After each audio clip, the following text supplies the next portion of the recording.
When my husband left me for my best friend, he told me a useless woman didn't deserve a family. He wanted a baby boy to inherit his legacy, and she gave him exactly what I couldn't. I was shattered, left to pick up the pieces of my broken life while they celebrated their perfect new world. 1 year later, I ran into him at the hospital. He smirked, cradling his 1-year-old son, and mocked me right there in the hallway, loud enough for everyone to hear. "Leaving you was the best decision I ever made," he sneered. I just smiled and whispered, "Really?" 5 minutes later, a prestigious man walked into the room. The moment my former best friend saw him, her face drained of color, and she dropped the baby bottle she was holding. They thought they had destroyed me, but they were about to realize their perfect family was built entirely on a lie. My name is Vanessa. I am 28 years old, and up until 12 months ago, I believed my life in Seattle was absolutely flawless. I had a beautiful home, a career I loved, and a husband I worshipped. But everything I knew shattered into a million jagged pieces on a rainy Tuesday night. I was sitting in our living room when Owen walked through the front door, his face completely devoid of emotion. Without even looking me in the eye, he dropped his keys onto the counter and calmly announced that he was packing his bags. I thought it was a cruel joke. But then he dropped the ultimate bombshell. He wasn't just leaving. He was leaving me for Chloe, my childhood best friend, the woman who had stood beside me at our wedding. The words that poured out of his mouth next cut deeper than any physical blade ever could. He looked at me with pure disgust and said that a useless, broken woman like me didn't deserve a family. He told me he needed a real woman who could secure his bloodline, and Chloe was already pregnant with the baby boy I had desperately struggled to conceive for years. In a single evening, the two people I trusted most in this world completely destroyed my existence.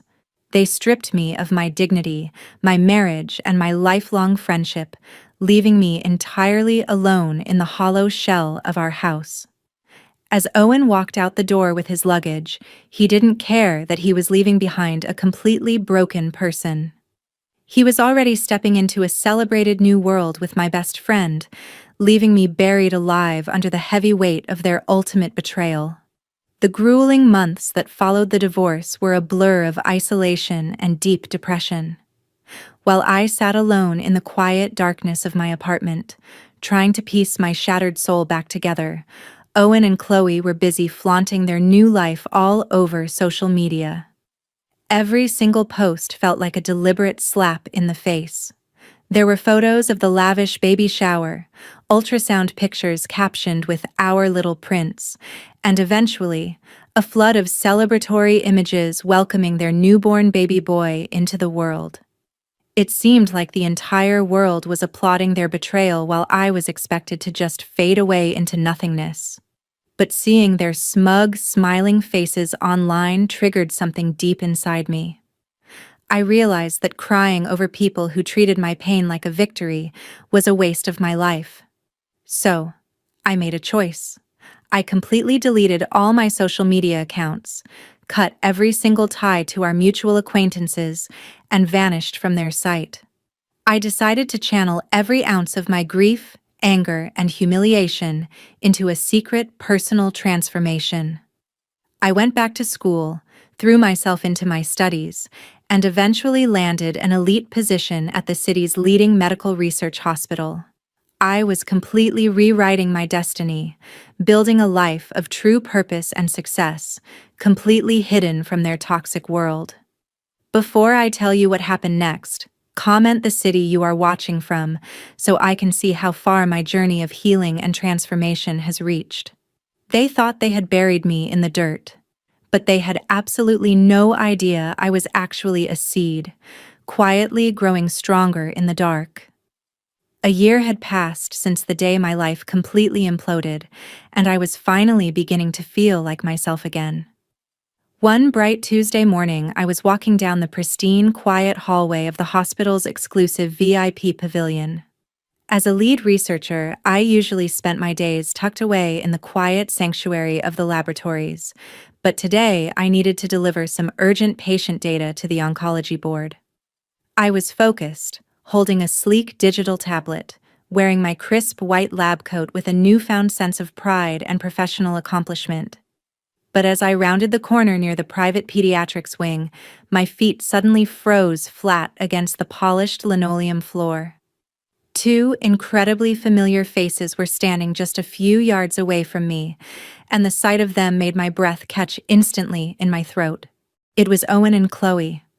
They were dressed in high-end designer clothes, looking affluent and perfectly polished, as if they had just stepped off the pages of a luxury family magazine. Chloe was cradling a chubby toddler with dark hair, whispering something softly into Owen's ear while he laughed warmly. They were visiting the facility for a routine checkup, completely oblivious to the world around them. For a split second, a wave of the old, familiar panic threatened to wash over me, but I forced it down, drawing a deep, steady breath into my lungs. Just as I adjusted my grip on my tablet, Owen's eyes flicked upward and locked directly onto mine. Instead of looking embarrassed, uncomfortable, or guilty for what he had done to me, his face instantly twisted into a malicious, arrogant smirk. He nudged Chloe's shoulder, and together, they intentionally steered their path right toward me. Owen stopped directly in front of me, purposefully blocking the narrow hallway. His steel eyes swept over my white lab coat with an air of amused superiority, completely unaffected by the gravity of his past cruelty. He loudly mocked me right there in the middle of the busy corridor, his booming voice intentionally drawing the attention of passing nurses and patients.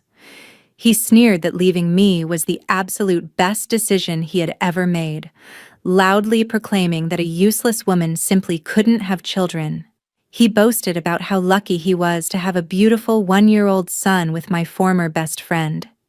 He spoke with such dripping arrogance, clearly assuming I was still the exact same helpless victim he had abandoned a year ago. He gestured boastfully toward the toddler, bragging about how choosing a fertile, useful woman like Chloe had successfully saved his family bloodline and secured his precious legacy. He scoffed at my career, implying that my presence in a hospital was just a sad, desperate attempt to play dress-up while remaining entirely alone and unloved. Beside him, Chloe stood looking incredibly smug, wearing a patronizing smile that turned my stomach. She was holding a plastic baby bottle, silently enjoying my perceived public humiliation without a single shred of remorse or human decency. They stood there side by side, radiating a collective sense of absolute triumph, waiting for me to burst into tears, scream, or run away in shame. But I didn't give them the satisfaction of a reaction. I kept my posture perfectly straight, letting the echo of his arrogant words completely fill the empty space between us. I let him finish his hateful rant, looked him dead in the eye, and smiled softly. I simply replied, "Really?" Exactly 5 minutes later, heavy footsteps echoed clearly down the corridor, shattering the tense silence Owen had created. The heavy double doors of the VIP wing swung open, and the hospital's chief medical officer walked inside, trailing closely behind a tall, commanding figure. It was Dr. Adrian Montgomery, a prestigious billionaire donor and the brilliant mind who funded our entire medical research division. He possessed an undeniable presence that instantly commanded the attention of everyone in the room, making Owen's loud, arrogant posturing look entirely small and pathetic by comparison.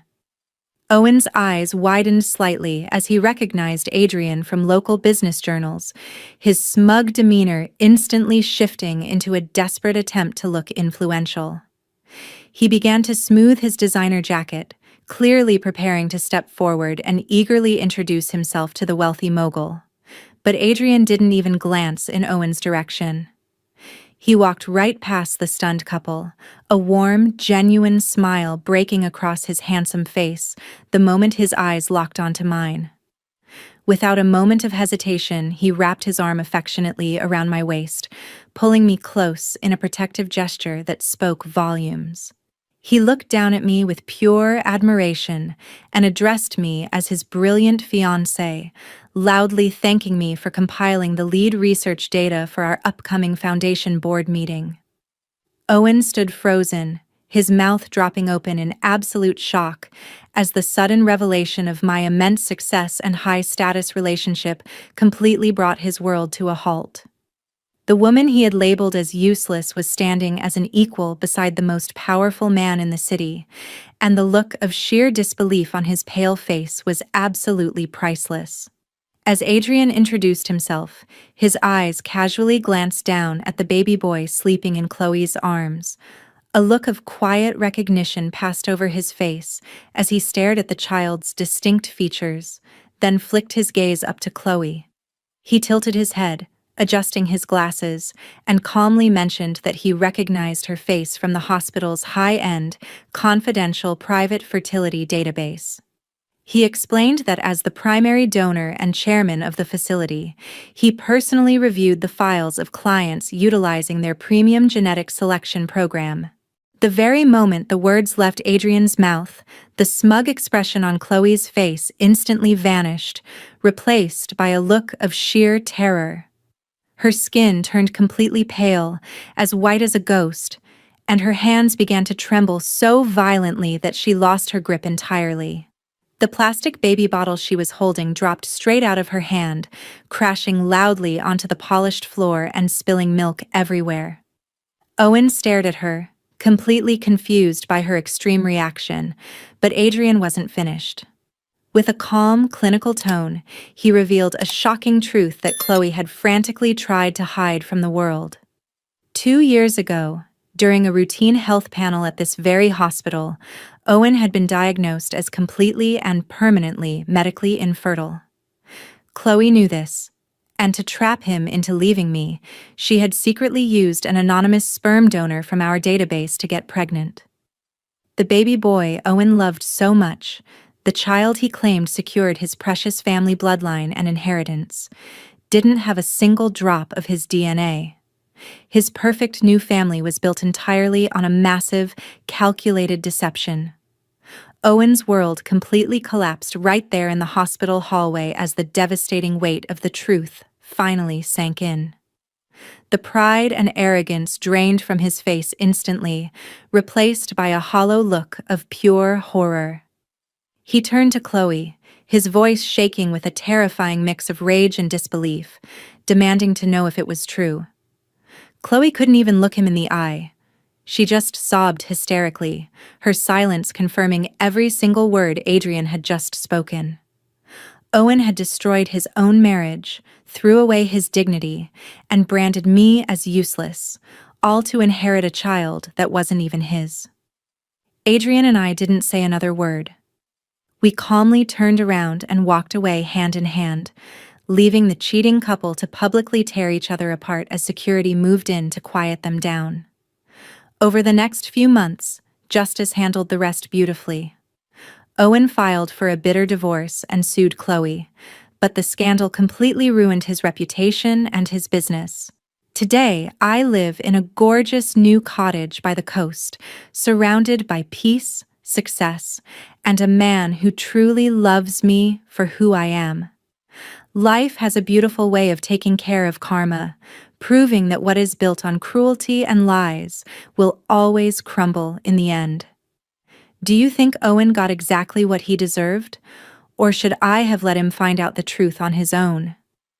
Drop a comment below with your honest thoughts because I personally read every single reaction.